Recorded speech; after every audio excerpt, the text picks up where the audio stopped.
We have an active research program underway and we're letting the evidence guide us. Some focal points for this work program over the next year are as follows. First, we're in the early stages of planning for a new project, assessing how different forms of digital money, tokenised money, and infrastructure could support the development of tokenised asset markets in Australia. Second, the Bank and Treasury will publish a joint report around the middle of 2024 that will provide a stocktake on CBDC research in Australia and set out a roadmap for future milestones. Third, the Bank will continue to actively contribute to international work streams, including those aimed at reducing the frictions in cross-border payments. And fourth, the Bank will step up its engagement with a range of external stakeholders on the future of money. This will take a variety of forms and include industry, academia, government agencies, other central banks, and the wider Australian public. In closing, the question of how we might arrange our monetary system to better support the Australian economy in the digital age is now a key priority for the Bank.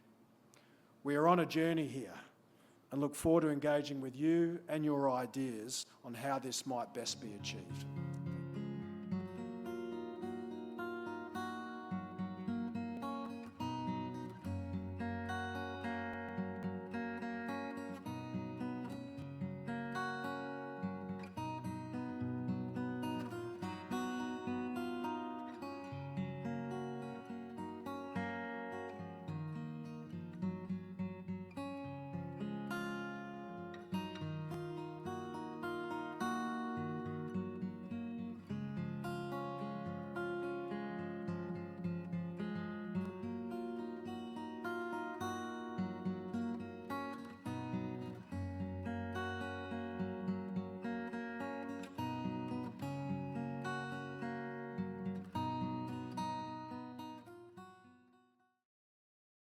The system as we think about stable coins for them to be issued by regulated banks rather than non-banks and rather than big technology companies.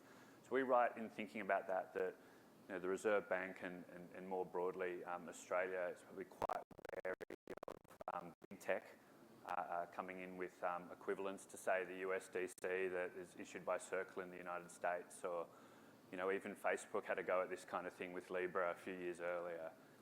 That's not the way we should go here. It feels like stable coins issued by the large four banks, which can be regulated like bank deposits, is the way that you see the market developing, and then tokenised bank deposits coming in as an addendum or in parallel, or it's quite sort of similar structure to that. You prefer to see stable coins issued by the major banks and not non-banks and not technology companies. We are very cognizant of if the Bank were ever to issue a retail CBDC. I gave a speech about a year ago which actually set out some of the thinking around those issues, and they are material.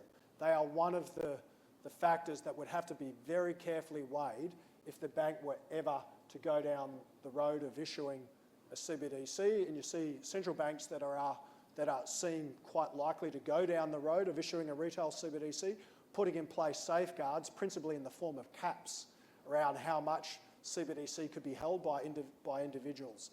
Now, the Bank is not of a mind where retail CBDC is high on our agenda.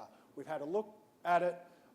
We're keeping an open mind, but at the moment, our overarching framework is we see more potential benefits on the wholesale CBDC side and less risk of some of the negative externalities, if you like, such as those you just spoke to, compared to a retail CBDC. So the cost-benefit analysis at the moment has us focusing more of our efforts on the wholesale CBDC side than on the retail. We're keeping an open mind, but at the moment, the wholesale CBDC side is really where we're focusing our resources.